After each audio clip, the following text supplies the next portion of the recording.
베드로 전서 2장 21절로 25절까지 한 절씩 교독하겠습니다.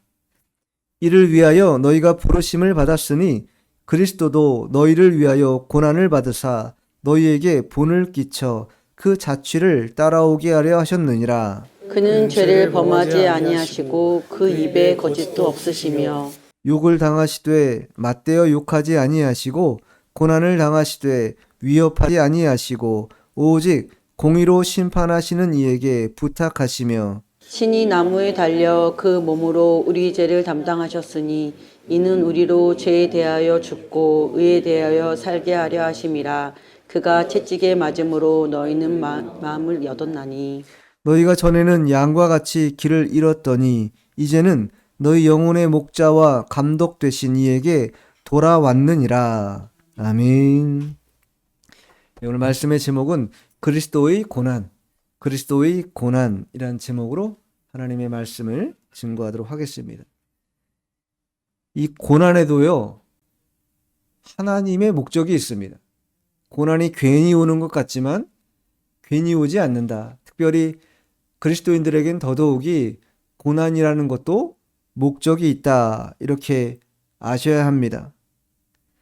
특별히 고난의 많은 부분은 사실 우리의 정욕 때문에 오는 경우가 많습니다.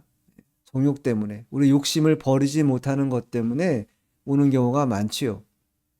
그러나 예수님의 고난은 인간적인 고난과는 다른 고난이다 라는 것을 오늘 성경이 우리에게 보여주고 있습니다. 이 베드로전서는요, 당시에 서신을 받는 교회와 성도들에 대해서 위로하고 격려하기 위한 편지입니다.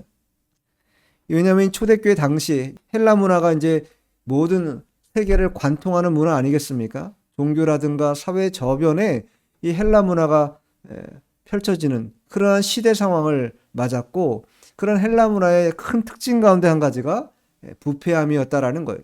타락이라는 것이었습니다.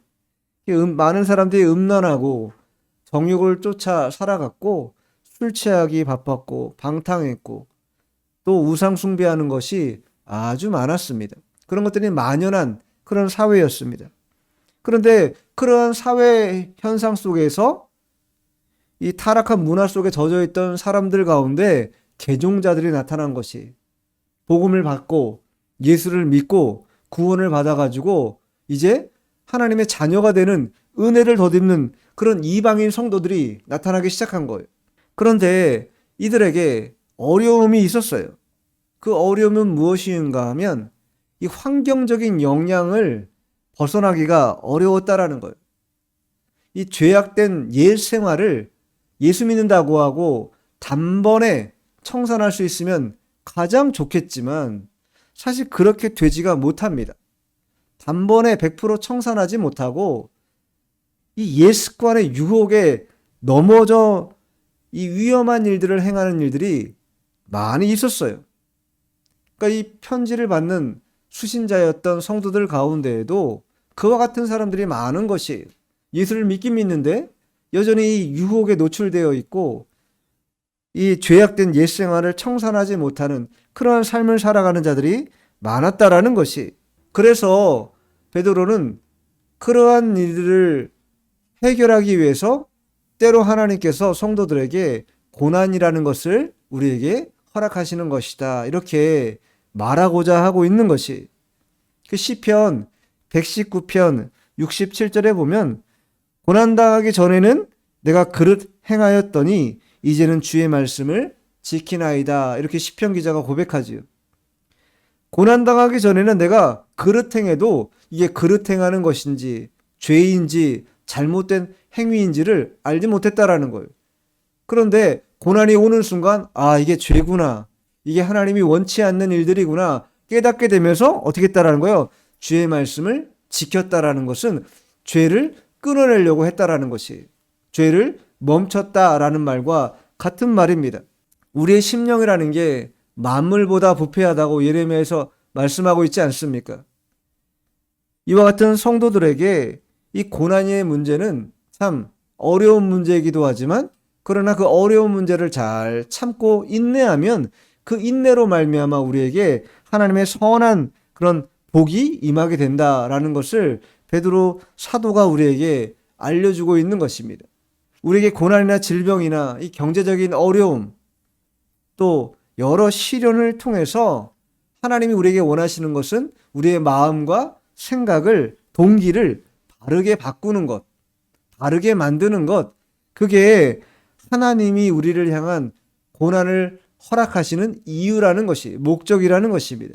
정결함을 원하기 때문에 고난을 통해 우리가 훈련되도록 하는 것이다. 그렇기 때문에 고난이라는 문제가 결코 성도들에게 나쁜 것만은 아니라는 것이, 나쁜 것만은 아니다. 고통스러운 것도 맞고 힘든 것도 맞고 받고 싶지 않은 것도 사실이지만, 그러나 그 허락된 고난을 잘 감내하고 잘 이겨낸다면 우리의 옛 습관을 청산하는데 큰 유익이 있다라는 것이, 성화의 과정을 우리가 맞아갈 수 있다라는 것이죠. 그러니 이 고난이 얼마나 우리에게 유용한 도구가 되겠습니까?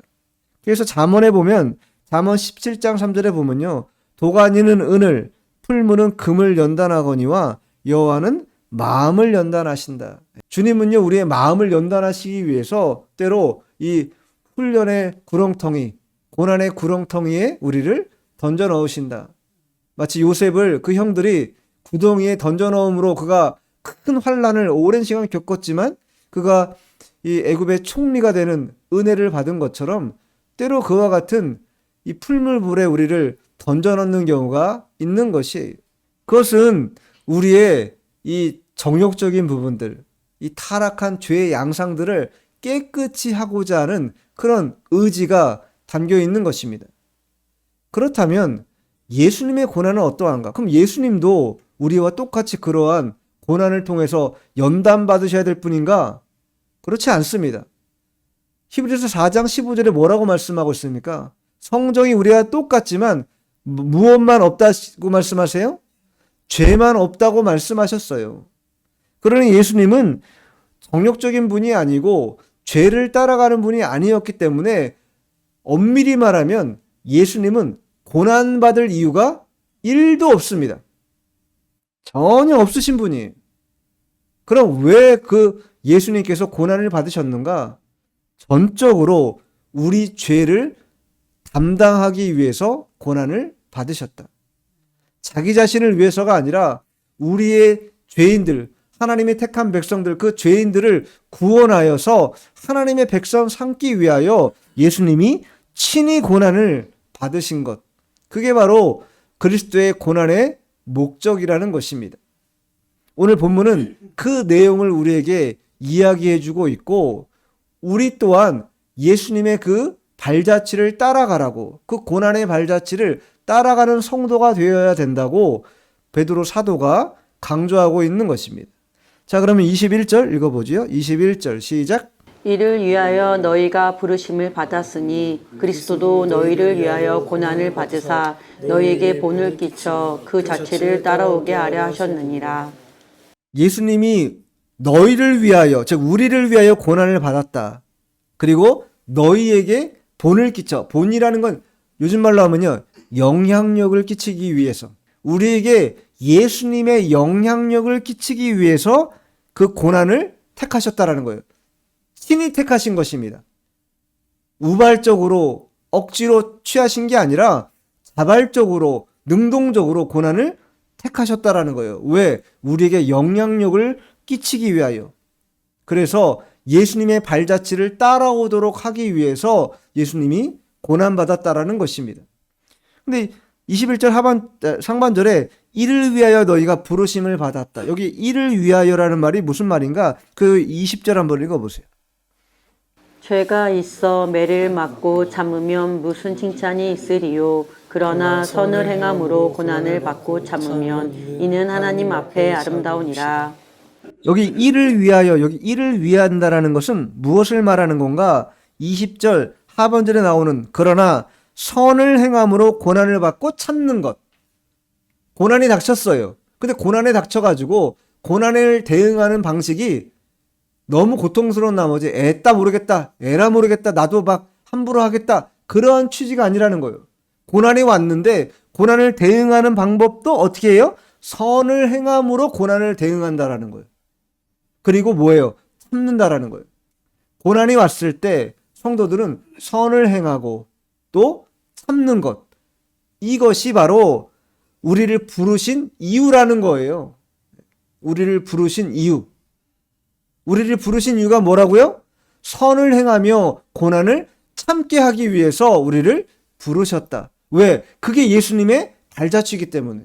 예수님이 걸어가신 길이기 때문에 성도들도 고난을 당할 때 고난에 맞대응하고 몸부림치며 막 함부로 하려고 하지 말고 선을 행하면서 그 고난을 인내하도록 참도록 하기 위해서 우리를 부르셨다. 이렇게 말씀하고 있는 것이. 그렇기 때문에 성도에게 있어서 고난은요, 선택이 아니라 때로는 필수일 수 있다. 감내해야 될 필수적인 요소다. 과제다라는 것이. 왜? 그 고난을 통해서 우리가 예수님을 따라갈 수 있기 때문에. 예수님의 영향력을 받고 나 또한 영향력을 끼칠 수 있기 때문에 고난이 우리에게 주어진 것입니다. 그래서 하반절에 뭐라고 말해요? 21절 하반절에 너희에게 본을 끼쳐 그 자취를 따라오게 하려 하셨다. 본을 끼쳐, 영향력을 끼쳐. 그리스도인들이 선을 행함으로써 애매하게 받는 고난이 있습니다. 내가 잘못한 게 없는데 받는 고난이 있을 수 있잖아요. 근데 그럴 때에도 어떻게 하라는 거예요? 맞대응하지 말고 참으라는 거예요. 참으라는 거. 참어. 왜? 그게 예수님이 받은 고난의 발자취를 따라가는 길이기 때문에. 예수님도 죄를 짓지 않으신 분입니다. 그런데도 험한 고난을 다 받으셨어요. 이유는 한 가지예요. 죄인들을 긍휼히 여기셨기 때문이에요. 그들을 불쌍히 여기셨기 때문에 그들이 당할 고난과 고통을 미리 다 감당하신 것입니다. 그래서 고린도 후서 한번 찾아보죠. 고린도 후서 4장 10절 11절 읽어보죠. 시작. 우리가 항상 예수의 죽음을 몸에 짊어짐은 예수의 생명이 또한 우리 몸에 나타나게 하려 함이라. 우리 살아있는 자가 항상 예수를 위하여 죽음에 넘겨짐은 예수의 생명이 또한 우리 죽을 육체에 나타나게 하려 함이라. 예수를 위하여 죽음에 넘겨진다. 예수 믿는 자들은 항상 예수를 위하여, 자기를 위한 게 아니에요, 이제. 예수를 위하여 죽음에 넘겨진다. 때로는 고난과, 때로는 박해와, 때로는 환난의 문제를 통해서 우리가 날마다 그 죽음의 현장의 고비를 넘긴다라는 거예요. 근데 그것이 고통이나 어려움의 문제가 아니라 오히려 우리가 예수의 생명을 더욱더 복돋는데, 더 영향력을 끼치는데 이용되고 사용되어져서 육체의 정욕을 쇠하게 하고 하나님의 정결한 깨끗한 영혼을 증진시키는 일들을 하게 한다라는 거예요. 무엇이? 고난이 그렇다라는 것입니다. 그래서 이를 위해서 우리가 부르심을 받았기 때문에 우리가 고난받는 것, 이 고난을 통해서 예수님의 영향력을 끼치는 것, 또 그분의 발자취를 잘 따라가는 것이 우리에게 필요하다. 이렇게 고난의 목적을 베드로 사도가 이 편지를 받는 수진자들에게 말해주고 있어요. 자, 22절 읽어보죠. 본문 22절 시작. 그는 죄를 범하지 아니하시고 그 입에 거짓도 없으시며. 예수님은요, 서두에 말씀드린 것처럼 죄가 없으신 분입니다. 그는 죄를 범하지 아니하셨다. 이 베드로 사도는 이 2장에서 이사야서 53장 말씀을 많이 인용합니다. 왜 그렇습니까? 이사야서 53장은요, 고난받는 종을 예표하는 그러한 성경이지 않습니까? 그렇기 때문에 고난받으시는 종의 모습을, 그리스도의 모습을 진술하기 위해서 53장 말씀을 인용해서 사용하고 있다. 그러니까 이사야서 53장 9절에 보면 그는 강포를 행하지 아니하였고 그의 입에 거짓이 없었으나 그의 무덤이 악인들과 함께 있었으며 그가 죽은 후에 부자와 함께 있었도다. 이렇게 말. 그는 강포를 행하지 아니하였고 그의 입에 거짓이 없었다. 죄가 없었다라는 거예요. 죄가 없었다. 그럼 베드로가 그리스도의 죄 없음을 강조하는 이유가 뭐겠습니까? 그것은요, 고난받으신 그리스도를 나타내기 위함입니다. 언뜻 이해가 안 갈 수 있는데 죄가 없는 사람이 고난을 받는다? 이거는요, 잘 맞지 않는 것 같아요. 일반적으로 인지 않는 일입니다. 제가 서두에 말씀드린 것처럼 우리가 받는 대다수의 많은 고난의 문제는 왜 있다는 거예요? 우리의 정욕 때문에, 욕심 때문에 벌어지는 일이라는 것이에요. 그런데 예수님은 죄가 없으신 분인데도 불구하고 고난을 받으셨다. 그러니 인간적인 측면에서 생각해 보면 죄가 없는데 고난을 받았어. 그러면 얼마나 억울하겠어요. 억울하고 부당하고 정말 어디 가서 정말 하소연하고 싶은 마음이 굴뚝 같을 것입니다. 그 마음이 얼마나 크겠어요. 그런데 예수님은 한 말씀도 하지 않았다라는 거예요. 억울하다. 난 이렇게 내가 죽을 사람이 아니다. 죽을 자가 아니다. 변명 한마디 안 하셨다라는 거예요. 그만큼 주님의 은혜, 주님의 그 십자가 고난과 죽으심이라고 하는 그 은혜의 혜택을 따라 우리가 뭘 받은 거예요? 구원을 받았다라는 것을 상기하게 만든다라는 것. 사실 우리 죄와 우리의 거짓 때문에 우리는 다 멸망할 자들 아닙니까? 근데 우리의 죄와 우리의 거짓을 대신 짊어진 분이 바로 예수님이시라는 거예요. 얼마나 억울하겠어요. 얼마나 부당하겠습니까? 충분히 토로할 법한 그런 상황이었음에도 불구하고 주님은 토로하지 않으셨다. 그 십자가의 공로라는 게 그러하다라는 것이, 예수님의 피의 공로가 그러하다. 고난의 이유가 거기에 있다. 십자가 달리실 때에 양편에 두 강도가 있지 않았습니까? 마치 우편 강도와 같은 자들이 일생을 죄짓고 거짓과 멸망당할 만한 일들을 계속 행하는 그런 자들이었는데, 그러한 자들에게 하나님께서 예수님을 통해 값없이 손을 내밀어 주신 것이다. 그리고 고난의 일들을 대신 짊어지신 예수님을 통해서 우리가 구원받는 은혜를 받는 그러한 귀한 은총이 우리에게 있게 된 것이. 자, 본문 23절 읽어보죠. 욕을 당하시되 맞대어 욕하지 아니하시고 고난을 당하시되 위협하지 아니하시고 오직 공의로 심판하시는 이에게 부탁하시며. 예, 분명히 나오잖아요. 억울하고 부당하고 참을 수 없는 그런 모멸감이 있었음에도 불구하고 그분은 욕을 당하셨지만 맞대어 욕하지 않았다. 고난을 당하셨지만 위협하지 않으셨다. 왜 그렇습니까? 우리 때문이라는 거예요. 우리 때문. 사실 우리를 대신해서 신문 받으시고 고난 받으시고 그런 가운데서도 위협하지도 않고 욕하지도 않고 침묵으로 일관하신 거 아니겠습니까? 근데 예수님이 십자가에서만 이러셨는가? 그 이전에 이 고백을 베드로가 하고 있는 거 아닙니까? 베드로가 이 광경을 목도한 적이 있다라는 거예요. 유사한 과정을 경험한 적이 있죠. 예수님과 함께 하실 때. 자, 마태복음 찾아보세요. 마태복음 26장 67절로 69절까지. 이에 예수의 얼굴에 침 뱉으며 주먹으로 치고 어떤 사람은 손바닥으로 때리며 이르되 그리스도야 우리에게 선지자 노릇을 하라. 너를 친 자가 누구냐 하더라. 베드로가 바깥들에 앉았더니 한 여종이 나와 이르되 너도 갈릴리 사람 예수와 함께 있었도다 하거늘. 예수님이 십자가에 못 박히시기 전에 고난당하셨어요. 네, 로마 군사들이 침뱉고 주먹으로 때리고 손바닥으로 때리고 얼마나 모욕감을 많이 느낄 만한 상황이었습니까? 우리에게 선지자 노릇 하라, 이렇게 너의 친자가 누구냐 한번 맞춰봐라, 이런 거 아닙니까? 그런데도 불구하고 예수님은 한 말씀도 하지 않았다라는 거예요. 그러면서 그 광경을 베드로가 바깥들에서 뭐예요? 다 봤어요. 다. 인간적으로 볼 때 그런 상황을 당하면 어떻게 대응합니까? 눈에는 눈, 이에는 이. 이게 뭐 일반적인 원칙 아니에요. 날 때려? 너가? 그럼 나도 너를 한 대 때려야지. 이게 보편적인 사람들의 마음입니다. 하물며 예수님은요, 어떠한 분이십니까? 이러한 공격을 받을 때 능력이 없는 분이에요? 능히 그 능력을 통해서 벗어날 수 있는 분입니다. 아니, 벗어나는 정도가 아니라 자기를 괴롭히고 힘들게 하는 그러한 자들에 대하여 친히 멸하실 수 있을 만큼의 능력 또한 갖고 계신 분이었다라는 거예요. 그런데도 불구하고 뭐 하셨어요? 다 참아내셨다. 다 그것을 감내하셨다라는 거예요. 하반절에 뭐라고 써있습니까? 오직 공의로 심판하신 이에게 부탁하셨다. 모든 일을 공의로 심판하시는 이 하나님께 의탁했다라는 거예요.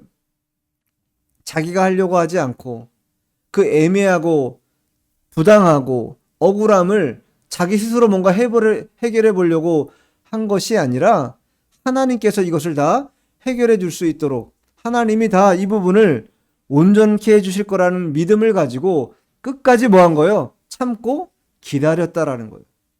언제까지 기다린 겁니까? 예수님이 십자가에서 3일 만에 부활하실 때까지 기다리신 거예요. 예수님 왜 이렇게 고난의 일에 있어서 묵묵히 견뎌내셨는가 생각해 볼 필요가 있는 거죠.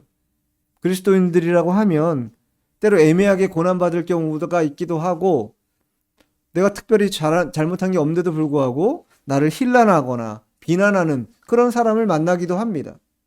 근데 그러할 때 우리가 어떻게 대응하는 게 알맞은 방법인지 오늘 성경이 우리에게 잘 이야기해 주고 있다. 로마서도 한번 찾아볼게요. 로마서 12장 19절. 내 사랑하는 자들아 너희가 친히 원수를 갚지 말고 하나님의 진노하심에 맡기라. 기록되었을 때 원수 갚는 것이 내게 있으니 내가 갚으리라고 주께서 말씀하시니라. 내 사랑하는 자들아, 성도들이잖아요. 너희가 친히 원수 갚지 말고 너희가 친히 그 부당함, 억울하다고 해서 부당하다고 해서 너희들이 갚으려고 하지 말고 하나님의 진노하심에 맡기라. 왜? 원수 갚는 것이 하나님께 있기 때문이라고 말씀하고 있어요. 그것이 애매하게 당하는 고난을 견디는 성도들의 모습이어야 한다. 맞대응하지 않았던 예수님의 발자취를 따라가는 것이다. 이렇게 말씀해주고 있는 거예요. 이렇게 보면 그러면 정말 예수 믿는 사람은 참 억울하겠다 이런 생각 들지 않겠습니까? 실제로 억울합니다. 실제로 그래요. 그러나 최종적인 승리의 그림을 누가 그리셨는가? 하나님께서 그리고 계시기 때문에 우리가 그곳에 잘잘못을 시비를 가릴 문제는 아니라는 거예요. 심지어 예수님조차도 능력이 있으신 분인데도 12명 더 되는 이 군사들을 보내가지고 다 능멸할 수 있었음에도 불구하고 뭐 한 거예요? 참으셨잖아요. 왜? 아버지께서 그것을 해주실 거라는 것을 아셨기 때문에 참으신 것처럼 우리들도 그와 같이 참아야 한다. 예수님이 고난을 받으신 이유가 바로 이와 같이 우리를 불러내서 그 예수님의 발자취를 따라가도록 하기 위해서 고난을 받으신 것이다라는 거예요. 그럼 두 번째 그리스도께서 고난 받으신 이유가 뭔가? 자, 본문 24절입니다. 24절 읽어보죠. 24절 시작. 친히 나무에 달려 그 몸으로 우리 죄를 담당하셨으니 이는 우리로 죄에 대하여 죽고 의에 대하여 살게 하려 하심이라. 그가 채찍에 맞음으로 너희는 나음을 얻었나니. 두 번째 그리스도께서 고난을 받은 이유가 뭐냐? 죄를 담당하기 위해서. 우리 죄를 담당하기 위해서 대신 고난을 받으셨다. 이것이 여기 친히 나무에 달렸다. 그리스도께서는요 어느 누구의 강요도 받지 않으셨습니다. 친이라는 게 뭐예요? 친이. 내가 했다라는 거 아니에요. 누가 뭐 강제적으로 억압하거나 했다라는 게 아니라 친히 내가 했다는 건 아무 강요도 없고 자발적인 의지로서 자신이 십자가를 지시고 죽으셨다라는 것을 강조하는 것이. 근데 베드로는 왜 십자가에 달려 그 몸으로 우리 죄를 담당하셨다 이렇게 말씀해도 됐을 것인데 왜 친히 나무에 달려 나무라고 표현했을까? 이 나무라는 단어를 통해서 우리가 받아야 될 죄, 우리가 받아야 될 그런 짐, 이것을 대신 짊어졌다라는 것을 상기하도록 하기 위해서 십자가라고 표현하지 않고 나무라고 표현하고 있는 거예요. 왜냐면 신명기 말씀에 나오거든요. 이 말씀이. 자, 신명기 21장 23절 찾아보세요. 그 시체를 나무 위에 밤새도록 두지 말고 그날에 장사하여 내 하나님 여호와께서 내게 기업으로 주시는 땅을 더럽히지 말라. 나무에 달린 자는 하나님께 저주를 받았음이니라. 우리가 나무에 달려서 저주를 받아야 될 자들이었어요. 근데 친히 예수님께서 우리 대신 나무에 달려주셔서 대신 우리의 저주를 다 받으셨기 때문에 우리가 어떻게 된 것입니까? 구원을 받게 된 것이. 은혜를 통해서 하나님의 자녀가 되는 권세를 누리게 된 것입니다. 이 일을 통해서 우리에게 원하시는 게 뭐예요? 죄에 대하여는 어떻게? 죽고 의에 대해서는 사는 것. 그게 주님이 그리스도께서 십자가에 고난받으신 목적이라는 거예요. 우리 죄를 대신 담당하셨기 때문에 더 이상은 어떻게 하라는 거예요? 죄의 종로로 타지 말라라는 것입니다. 죄는 죽고 의는 사는 삶을 살라. 이것이 예수님의 속죄의 죽음의 아주 큰 목적 가운데 하나라는 것이. 구약시대는 이 희생제사라는 제도가 있지 않았습니까? 제물을 드려서 자기 죄를 어떻게 해요? 안수해가지고 점가시켜서 죄 용서함을 받는 그러한 구약의 제사법이 있었습니다. 그러나 이제 예수님을 통해서 우리가 어떻게 된 거예요? 예수님의 단번제, 한 번 그 희생 제사를 통해서 우리가 다 죄사함을 받는, 구원을 받는 은혜를 받게 되었다라는 거예요. 우리의 모든 죄가 깨끗이 도말됐습니다. 누가 그 일을 행하셨습니까? 예수님께서 십자가에서 다 친히 달려서 그 죄를 다 도말하신 것이. 그리고 우리의 모든 죄가 예수님에게 다 전가되었고 우리 대신 예수님이 십자가에 친히 못 박혀 죽으셨기 때문에 죄가 어떻게 된 거예요? 깨끗이 제거됐어요. 그래서 더 이상 우리는 죄의 종노릇하는 종이 아닌 것이. 그래서 사실 한 가지를 알아야 됩니다. 우리가 그럼에도 불구하고 연약한 이 육체를 가지고 있기 때문에 때로 죄 짓습니다. 그럴 때 어떻게 하라는 거예요? 회개하고 돌이키면 된다라는 거예요. 그런데 이 회개의 방편을 쓰지 못하고 어떤 이들은 자기 정죄를 해요. 계속. 그 죄의 짐에 눌려가지고 자기 정죄를 한다라는 거예요. 그거 하나님이 원치 않는다라는 거예요. 요한복음 8장에 보면 가늠한 여인이 나오잖아요. 가늠한 여인은 예수님 뭐라고 말씀하세요? 나도 너를 정죄하지 않으니 다시는 죄를 짓지 말라 말씀하시잖아요. 예수님도 정죄하지 않는다라는 거예요. 용서함 받은 자들은 더 이상 정죄받는 자들이 아니에요. 그러니까 스스로도 정죄할 필요가 없어요. 늘 겸손하게 하나님 앞에 죄 지었을 때 회개하고 돌이켜 하나님 앞에 은혜를 구하는 일을 행해야지 자기를 정죄한다고 문제가 해결되는 게 아니다. 해결되는 게 아니다. 죄사함의 은총을 받은 이 경험한 성도들은 그러니까 더 이상 죄를 범하지 않도록 애를 써야 되겠죠. 애를 써야 됩니다. 그럼에도 불구하고 죄를 지었을 때에는 요한일서 1장 8절에 나오는 것처럼 믿으신 주님을 믿고 신실하신 주님을 의지해서 회개하면 우리 죄를 자백하면 다 깨끗하게 해주신다고 하셨기 때문에 그 말씀을 의지해서 우리가 나아가면 되는 것이. 로마서 6장 11절에도 뭐라고 써있냐면 이와 같이 너희도 너희 자신을 죄에 대하여는 죽은 자요 그리스도 예수 안에서 하나님께 대하여는 살아있는 자로 여길지어다. 죄에 대하여 우린 죽은 자다. 난 더 이상 죄를 짓는 자가 아니다. 예수님이 대신 다 죄를 도말하셨기 때문에 나는 죄를 짓지 못한다. 이렇게 뭐 하라는 거예요? 여기라는 거예요. 여기라. 여긴다라는 게 뭐예요? 네, 생각하라는 거예요. 그렇게 해도 잘 안 될 때가 있죠. 당연히. 그러나 그것은 또 주님께 맡기고 우리의 생각이 어떻게 된다는 거예요? 그렇게 여겨야 된다. 나는 더 이상 죄를 짓는 자가 아니야 라고 여기며 살아야 된다라는 거예요.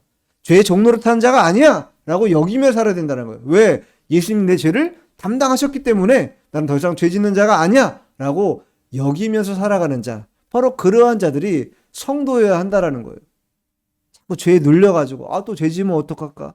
죄가 막 두려워가지고 어찌할 바를 모르는 그렇게 벌벌 떠는 자가 돼서는 안 된다. 능히 죄를 이겼다. 왜? 앞서가신 예수님이 죄를 이기셨기 때문에 나도 죄를 이긴다. 이렇게 강하게 선포하고 나아가야지 막 죄가 막 두려워가지고 어쩔 줄 몰라 하는 그런 모습을 가져서는 안 된다라는 거예요. 이사야서 한번 찾아볼게요. 아까 제가 한번 읽었는데 이사야서 53장 5절 한번 읽어보죠. 그가 찔림은 우리의 허물 때문이요 그가 상함은 우리의 죄악 때문이라. 그가 징계를 받음으로 우리는 평화를 누리고 그가 채찍에 맞음으로 우리는 나음을 받았도다. 예. 그가 징계를 받음으로 우리는 뭘 누려요? 평화를 누려요. 그가 채찍에 맞으면 우리는 뭘 받았어요? 나음을 받았어요. 더 이상 예수님이 다 십자가에서 다 십자가의 공로로 이 문제 해결하셨기 때문에 우린 더 이상 고통 가운데 스며드는 그런 자들이 되지 않아도 된다라는 것이 이미 예수님의 그 징계받으심으로 우리가 평안을 누리게 되었고 예수님의 채찍 맞으심으로 모든 질고에서 해방됐다라는 사실을 우리가 믿고 그 믿음으로 나아가는 자가 되어야 하는 것입니다. 그래서 예수님이 대신 우리 대신 죄를 담당하신 거예요. 고난을 담당하신 것입니다. 자, 마지막 본문 25절 읽죠. 25절 시작. 너희가 전에는 양과 같이 길을 잃었더니 이제는 너희 영혼의 목자와 감독 되신 이에게 돌아왔느니라. 예, 베드로가 이제 분명하게 말해요. 비포와 애프터가 있다. 전에 우리는 양과 같이 길을 잃은 자들이다. 진리가 무엇인지, 생명이 무엇인지, 영원한 삶이 무엇인지 모르고 좌충우돌하면서 그렇게 살아갔다고 하면 이제 예수님 믿고 난 다음에는 생명이 우리 속에 들어왔고 진리가 우리 속에 들어왔기 때문에 더 이상 우리가 멸망길로 나아가는 자들이 아니라는 거예요. 영원한 생명의 문으로 들어가는 자들이 됐기 때문에 더 이상 습관적인 방황, 습관적인 죄에 발목 잡히지 말아야 된다. 더 이상 비참한 상태에 놓이지 않아도 된다. 이렇게 단언하고 있는 것입니다. 왜? 예수님이 우리의 뭐가 돼요? 목자가 되시기 때문에. 목자. 예수님이 우리의 뭐가 돼요? 감독자가 감독이 뭡니까? 컨트롤하는 분 아니에요. 구약 성경의 목자라는 의미는 어떤 의미입니까? 하나님이 목자 되시고 이스라엘 백성들이 뭐예요? 양이잖아요. 그래서 그 유명한 시편 23편 1절에 뭐라고 다윗이 고백합니까? 여호와는 나의 목자시니 내게 부족함이 없으리로다. 이렇게 고백하지 않아요. 네. 목자가 계시면 부족함이 없다. 목자가 계시면 다 된다라는 거예요. 네. 이제 우리는 비포가 아니라 애프터, 이미 진학 이후기 때문에 목자 되신 주님이 우리를 뭐예요? 이끌어 가신다라는 거예요. 어디까지 이끌어 가요? 사망의 음침한 골짜기를 다닐지라도 해를 받지 않는 데까지 나아가는 그런 보호를 우리가 받게 됐다. 네. 얼마나 큰 은혜입니까? 근데 이 모든 은혜가 예수님이 그 십자가의 고난을 담당하셨기 때문에 우리가 누릴 수 있게 된 거라는 거예요. 엄밀히 말하면 내가 받아야 될 그 죄의 짐이었는데 예수님이 대신 받아주심으로 인하여서 우리가 그 은혜를, 은택을 받게 되었다. 계시록에도 이렇게 유사한 말씀이 나오는데 자, 7장 한번 찾아보세요. 계시록 7장 17절 한번 읽어보세요. 시작. 이는 보좌 가운데에 계신 어린 양이 그들의 목자가 되사 생명수 샘으로 인도하시고 하나님께서 그들의 눈에서 모든 눈물을 씻어 주실 것입니다. 예. 어린 양이 우리의 목자가 되신다라는 거예요. 그래서 우리를 생명수 샘으로 인도하신다. 모든 눈물을 씻어 주실 것이다. 고통과 슬픔과 억울함과 부당함 이런 모든 아픔의 눈물들을 어떻게 돼? 씻어 주신다라는 거예요. 그때까지 뭐 해야 되나? 이 땅에서는 인내로서 고난을 감당해야 된다. 고난을 감당해야 돼. 예수님 십자가에서 참고 인내하셨던 것처럼 그렇게 감당해야 되는 것입니다. 그리스도인들은요, 과거에 죄의 종노릇하는 자들이었습니다. 영원히 형벌받을 수밖에 없는 그런 자들이었어요. 그런데 예수님께서 십자가의 모진 고난을 다 받으시고 또 죽으시고 부활하심으로 우리에게 이 생명수 샘으로 인도하는 그런 큰 은혜를 베풀어 주신 것입니다. 그것뿐만이 아닙니다. 지금도 불꽃 같은 두 눈을 뜨시고 우리를 어떻게 하세요? 보호하세요. 그리고 뭐 하세요? 인도하세요. 그 과정이 언제 있었습니까? 구약 성경에 이스라엘 백성들이 출애굽할 때 40년 동안 광야 생활을 어떻게 했어요? 그렇죠. 불기둥과 구름기둥으로 낮에는 구름기둥으로 해를 가리워 주시었고 밤에는 그 추위에 불기둥을 통해서 그 백성들을 보호하시고 그렇게 또 하나님의 땅 젖과 꿀이 흐르는 가나안 땅으로 인도하셨던 불기둥과 구름기둥이 있었던 것처럼 신약 시대에도 오늘날에도 성령께서 우리들을 그렇게 인도하신다. 하나님의 젖과 꿀이 흐르는 가나안 땅에 들어가기 전까지 우리를 계속해서 인도하시는 은혜를 우리가 누리게 된 자라는 것입니다. 그런 모든 은택이 어떻게 주어지게 되었습니까? 예수님의 십자가 고난을 통해서 우리에게 주어지게 되었다. 우리가 한 주간 고난 주간이지만 고난이라는 것이 막 우리를 막 어둡게 만들고 지치게 만들고 그렇게 감정적으로 막 다운되게 만들 수 있는 그런 일들이 있을 수 있습니다. 그러나 실제로 이 예수님의 고난을 통해서 우리는요, 아까 뭘 받았어요? 평화를 누리고 나음을 입는 그런 은택을 받은 자들 아닙니까?